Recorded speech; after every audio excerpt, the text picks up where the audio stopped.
Hello mga kapatid, mga kaibigan. Nandito po akong muli upang magbahagi ng salita ng ating mahal na Panginoon Diyos.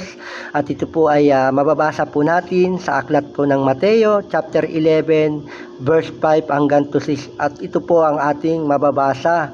Nakakakita ang mga bulag, nakakalakad ang mga pilay, gumagaling ang mga kitungin, nakakarinig ang mga bingi, muling nabubuhay ang mga patay at pinapangaral sa mga mahihirap ang magandang balita. Pinagpala ang taong hindi nag-alinlangan sa akin. Amen. Amen.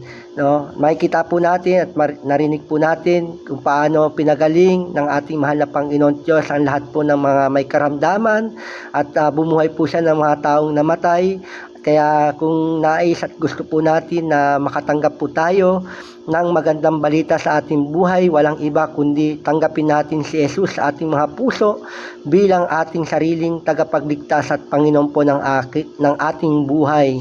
Kaya mga kapatid, tatandaan mo po lagi, pinagpala ang mga taong hindi nag-alinlangan sa Kanya. Kaya sa oras na ito, manalig ka, tanggapin mo si Jesus sa iyong puso bilang Panginoon, sarili mong tagapagligtas, at mararanasan mo ang magandang balita na gagawin niya sa iyong buhay. Kaya maraming salamat po. Nasaan po kayo ngayon? Tuloy na gabayan at ingatan po kayo at pagpalain sa lahat po ng bagay ng ating mahal na Panginoon Diyos. God bless and shalom.